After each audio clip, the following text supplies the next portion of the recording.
And the main event was Islam and Dustin Poirier. I was rooting hardcore for Dustin Poirier like the rest of America. And, it's fighting. This is how this isn't scripted. It's not, it's as real as it gets, as they say. Obviously, the Cinderella story of Dustin Poirier is so much fun, and that's why we love the sport. We love Dustin. He's such a good person, and so is Islam. But we just know this kind of last hurrah for Dustin. But at the end of the day, it's sports. It's legit as it gets, and this isn't a Disney version of a UFC fairy tale. Because if it was, Dustin would be probably trans and a different ethnicity, and it'd go all woke. But they didn't do that. This is as real as it gets, and Islam did what he had to do. I do find it interesting. There's a couple of takeaways from this main event. I find it interesting. When Islam did get that Darce choke, have you ever seen Dagestanis or Russians celebrate that hardcore? Like, even when Khabib beat Conor, they didn't rush the octagon and jump over and hug him and tackle him, and they're all picking him up. Like, this was a big deal for them. This was a super big deal. I think a few factors went into Islam. So I thought it was interesting how relieved they were that he won, got the finish. That I was like, oh my God, for Russians or Dagestanis to show happiness is wild. And they were just over the top happy that he won that fight, which I thought was cool. I also thought one of the key takeaways was how good Islam's striking is now. God, dog. Like, he went toe-to-toe with Dustin Poirier, who's the best boxer at 55, and stood his ground and outstruck him. There was, you might give one round to Dustin, but for the most part, if you would have told me Dustin would stuff the majority of Islam's takedowns and this would be a fight on the feet, I'd be like, oh, Dustin's going to win this thing. But Islam's striking has come a long way, and he's damn good. He's damn good. So my takeaway was, I think the reason we got this performance from Dustin and Islam, I think it was Dustin's last hurrah, and he went all out, like, no stone unturned for this camp, dialed in. So we got a great Dustin Poirier. I think Islam did overlook Dustin. I think his entire team overlooked Dustin because of the Khabib result. He kind of just owned him. Dustin's takedown defense, he was working with, I think, was it Gamrot or Sarukian? I think Sarukian. So, so he was working his takedown defense, which has always been the Achilles heel for Dustin. He's taken down, choked out, right, in title fights. Kind of happened here too, but still, he did a much better job. His takedown defense got a lot better. So I think Dustin was dialed in. I think Islam overlooked Dustin. I think if you looked at the post-fight kind of interviews, Islam came out and said he was dealing with staph. Remember, if you were reading all the headlines going in this fight, in the pre-workouts, the press conferences, people were worried about a few guys, Paulo Costa, Islam having staph. Islam did confirm that he did have staph. So when you do have staph, you have to take antibiotics. I don't care if it's a week out, 2 weeks out. Those antibiotics strip your freaking cardio like you wouldn't believe. So I think Islam was kind of at the mercy of those antibiotics. So we didn't get a 100% Islam. We got 100% Dustin Poirier, and you get a great fight. And it was such Dustin Poirier's stock doesn't go down. I think, what I would like to see, I'd like to see him retire. I prefer that. Can he fight and compete with those guys? Absolutely. I think he's done everything to his point. He's like, what, fight another guy? I think title shots are out the window now. So what's he really doing it for? I think his legacy's kind of cemented. He's a Hall of Famer, bona fide Hall of Famer, first round ballot. So I don't know really what he's doing it for. Maybe the right fight could get him out of retirement, but I think he's leaning towards retirement. A Conor fight could get him out of bed, and take him away from his daughter and his wife. Maybe could do Max Holloway for the BMF title, at 55, since he did have that win over him, when Max didn't really do things right. Max is at a different level now at 55. Outside that, I don't see a lot going on. I know some people are like, well, Justin Gaethje and Dustin Poirier, it's 1-1. I don't want to see that. You're talking about a fight where he's going to take a lot of damage either way, even if he wins. But I think he's done. I think that's the best thing for a fighter, when they can go, no, I'm good. Financially, I'm good. Done it all. I'm good.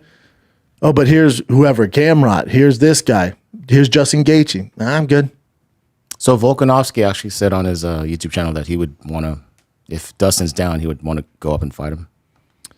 Yeah, I don't know what that does for Dustin Poirier's resume. I mean, yeah, Alex, one of the greatest of all time, but he's not champ anymore. Mm-hmm. You know, he lost to Poirier, got knocked out, lost to Makhachev twice. I don't really know what it does for Dustin or Volkanovski.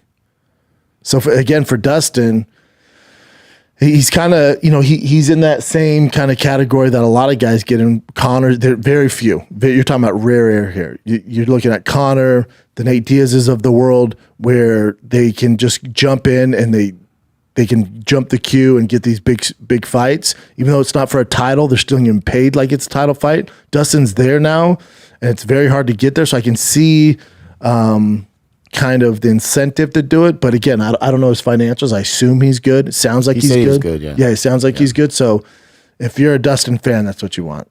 We all want to see him fight again. Can he do it? Absolutely. But I think we want to see him walk away with his, brain and body intact and go be a dad, because it is the most selfish sport you can do with anything, whether it's stand-up, fighting, basketball, soccer, all that stuff. It's a one-man army, and it demands everything to get to the top. And unfortunately, your family plays second fiddle to all that. So he's done it. He's done it. And this is a great success story. So if you're a Dustin fan, you should probably want him to walk away. I know him versus Max would be sick. Him versus Conor would be sick. Do we have to have it? No. That's my thing for Dustin. Do you have to have it? Title shot's not happening. That's out the window. Now, if it was a title shot, okay, well, that's a little different. You've never achieved that. You're right there. You're on the cusp of it, but you're not beating Makhachev. You're not going down to 45 at your age. Probably not going up to 70. So 55 title shots out the window. What are we doing? For Islam, yeah, you're dealing with staff. You're dealing with 100% Dustin Poirier. It was a tough fight for him. I thought he won all the rounds, but one. The judge, there's that wild judge who, had Strickland 45-50 for Paulo Costa. Had Dustin Poirier. He had it even going into the 5th round. Here's the thing with that. There's no other theories here. There's only 2 reasons why that judge was so off. A, he's involved with the mob. There, you're talking about Jersey. There's some shady stuff going on there. He had money on the fight, or some guys had his families tied up at his house, and they're going to kill him if they don't win the fight. So there's that. Pretty extreme. Yeah. These are the only 2 examples. There's that, or he's just he's a terrible judge either way, or he just couldn't read the card and was scoring it how we were all scoring it and just got confused. So he thought, oh, here, Strickland, Costa, and had it for Strickland, but just got confused. That's the only thing that makes sense here. I'm going to say it's an ignorance thing, and he reading's not his forte, and he just doesn't know how to read the card and messed up. That's the only thing that was allowed me to sleep that night. That, or he's involved with the mob. That's it. I would love to hear any other theory. There's no way he can sit here and go, no, I thought Paulo Costa won the fight 50-40. Come on. There's no way. That's not real, right? That's not real. There's no way. That's not the world we live in. There's no way. He was compromised. The mob's in his pocket. Okay, I can deal with that. They have his family tied up. I get it, dude. I get it. You want to save your family. Or he was just like, what? Yeah, it's Strickland. Yeah, I know, but you wrote down, you messed up. You wrote down Paulo Costa. He's like, oh, shit, my bad. All good, dude. I'll take that. But come out and say something, right? Come out and say something.